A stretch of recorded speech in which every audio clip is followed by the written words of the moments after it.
Good evening.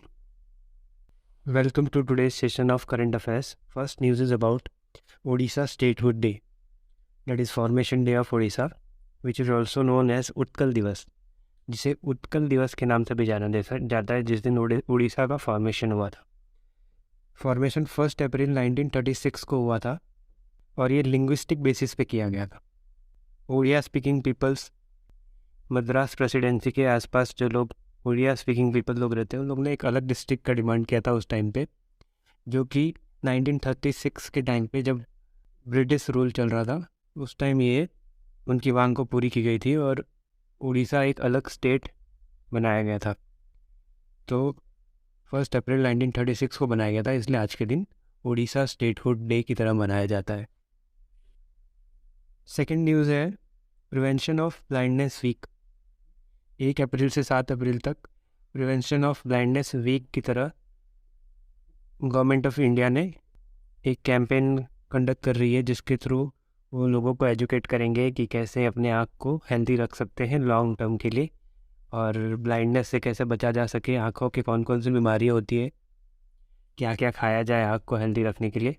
National society for prevention of blindness week was founded in 1960 में ये found किया गया था, विथ किसके साथ? जवाहरलाल नेहरू और राजकुमारी अमृत कौर के साथ। Jawaharlal Nehru and Rajkumari Amrit Kaur being its founding patrons under the Society Registration Act of 1860. तीसरा न्यूज़ है passport index point 2023। Passport index point 2023 India को उसने रैंक दिया है 144th। अभी ये पासपोर्ट इंडेक्स जो है वो दो तरह के होते हैं। एक तो अभी जो आज जो न्यूज़ में है वो Aston Capital financial adviser service firm Aston Capital के द्वारा पब्लिश किया गया है, जो कि 199 कंट्रीज़ को रैंक करती है।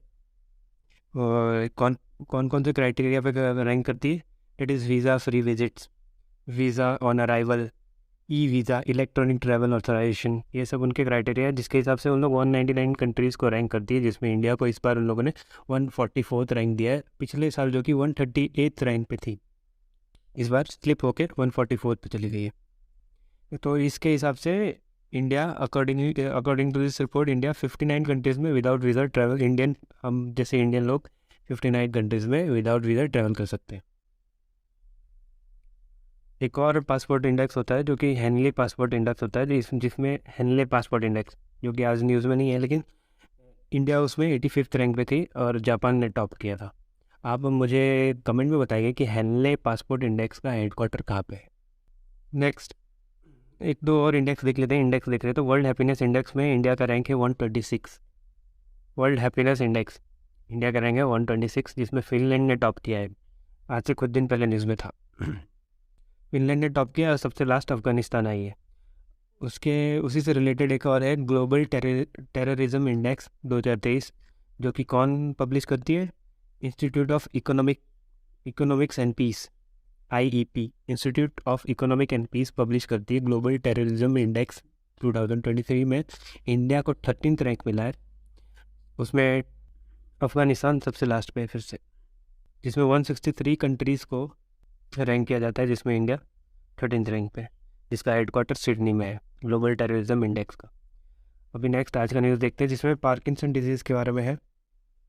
पार्किंसन डिजीज़ न्यूरोलॉजिकल डिसऑर्डर है, जिसमें नर्वस सिस्टम पे अफेक्ट होता है और इंसान का ब्रेन के साथ नर्वस सिस्टम का कनेक्शन कट हो जाने की वजह से बॉडी के कुछ पार्ट्स पे कंट्रोल छूट जाता है, हम अपने बॉडी पे ही कंट्रोल नहीं कर पाते। ऐसा एक बीमारी है पार्किंसन डिजीज़, और ये एजिंग होते होते और बढ़ता जाता है।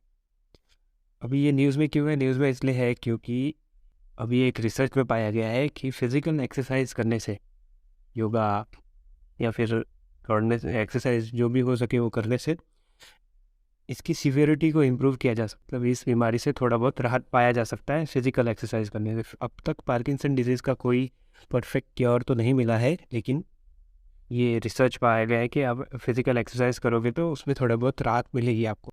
तो ये बीमारी ज़्यादातर आदमियों को ज़्यादा होता है, वुमेंस को कम होता है।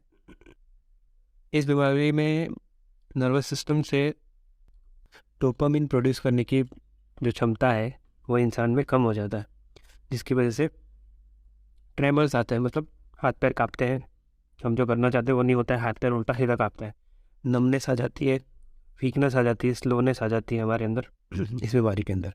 तो पार्किंसन डिजीज़ के बारे में इतना आपको जानना है। नेक्स्ट न्यूज़ है केबुल लामजाओ नेशनल पार्क के बारे में। केबुल लामजाओ नेशनल पार्क कहाँ पे आया? मणिपुर में आया। केबुल लामजाओ नेशनल पार्क मणिपुर में आया, जो कि union minister for environment and forest, अभी ये न्यूज़ में क्यों है? क्योंकि union minister for environment and forest and climate change, इन्होंने एडवाइस किया है मणिपुर गवर्नमेंट को कि कृपया कुछ स्टेप लें। एक तो एक केबुल लामजाओ नेशनल पार्क को प्रोटेक्शन के लिए, और वहाँ पे एक और तक लेक पाया जाता है उसके भी प्रोटेक्शन के लिए, लोकतक लेक। तो इसीलिए ये न्यूज़ में है। तो अभी हम थोड़ा केबुल लामजाओ नेशनल पार्क के बारे में देख लेते हैं। इट इज़ द वर्ल्ड, ये जो केबुल लामजाओ नेशनल पार्क है वो वर्ल्ड का ओनली फ्लोटिंग नेशनल पार्क है।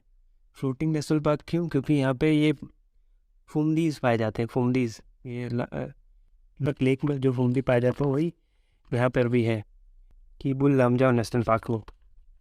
It is located in Bishnupur district of Manipur, Manipur में है, बिष्णुपुर डिस्ट्रिक्ट में। The park is located in south western part of the famous Loktak lake, Loktak lake के साउथ वेस्टर्न पार्ट में है ये national park. Is well known for the floating biome call phumdis, आपको बताया phumdis. This is last natural habitat of endangered brow antlered deer, blow antlered dear, जिसको कि सांगी dear भी कहते हैं, जो कि मणिपुर में पाया जाता है, और वो सिर्फ इसी नेशनल पार्क में पाया जाता है। इसको डांसिंग डियर के नाम से भी जाना जाता है मणिपुर में। और ये IUCN रेड लिस्ट में एंडेंजर्ड है, इसलिए इसका प्रोटेक्शन के लिए कुछ किया जाए, ऐसा ही कहा गया है फ्रॉम द एनवायरनमेंट मिनिस्टर। अभी कौन है union minister for environment, forest and climate change? ये आप कमेंट में बताएंगे या मैं बता दूँ? थोड़ा बता देता हूँ, भूपेंद्र यादव जी है। नेक्स्ट न्यूज़ है फिनलैंड के बारे में। फिनलैंड ने बहुत ही बड़ा काम किया है, मतलब एक नया काम किया उन्होंने, कुछ नया रिसर्च किया है और नया एक सैंड बैटरी बनाया गया है, सैंड का बैटरी। तो ये सैंड बैटरी क्या काम करेगा, कैसे काम करेगा? ये जो है सैंड बैटरी, वो एनर्जी कहाँ से लेगा? वो एनर्जी लेगा रिन्यूएबल सोर्स ऑफ एनर्जी से। रिन्यूएबल सोर्स ऑफ एनर्जी जैसे कि विंड मिल हो गया या फिर सोलर पैनल्स हो गए। तो सोलर प्लांट से जो भी, या फिर विंड मिल से जो भी एनर्जी बनेगी, वो कुछ एनर्जी तो डायरेक्ट यूज़ कर देंगे हाउस होल्ड्स में, और जो बचेगा एनर्जी उसको ये सैंड बैटरी में स्टोर करेंगे। सैंड बैटरी में कैसे स्टोर करेंगे? Sand battery actually heat store करता है, 600 से 1000 डिग्री सेल्सियस तक हीट हो जाएगा ये रिन्यूएबल एनर्जी की वजह से। वो हीट स्टोर करके रखता है बहुत महीनों तक, मंथ्स तक वो हीट को स्टोर करके रखेगा।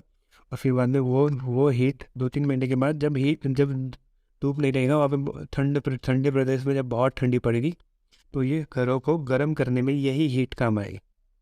तो इन लोगों ने इस तरह का एक सोलर सैंड बैटरी बनाया जो कि रिन्यूएबल एनर्जी को यूज़ करके काम आती है।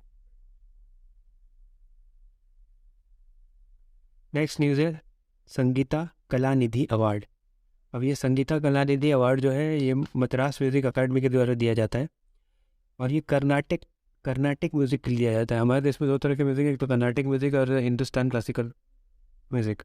हिंदुस्तान क्लासिकल म्यूज़िक में वोकल भी है और ये भी है, वोकल मतलब गायकी भी है और इंस्ट्रूमेंट भी है, लेकिन कर्नाटिक म्यूज़िक में ज़्यादातर गायकी पे फोकस किया जाता है।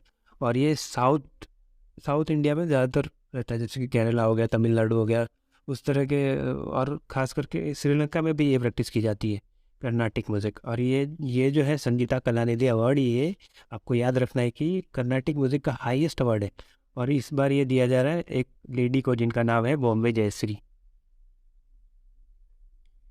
नेक्स्ट न्यूज़ है हमारा एक्सपोर्ट। इंडिया का एक्सपोर्ट इंक्रीज़ हो रहा है उसके ऊपर। इंडिया का एक्सपोर्ट पिछले साल $435 बिलियन था, और इस साल बढ़कर वो $760 बिलियन हो गया। एक्सपोर्ट इंक्रीज़ हुआ है। तो ये देखते हुए इंडिया ने टारगेट रख लिया है कि 2030 तक हम $2 ट्रिलियन $2 ट्रिलियन को टच करेंगे, क्रॉस करने की कोशिश करेंगे, ऐसा है ये टारगेट रखिए है।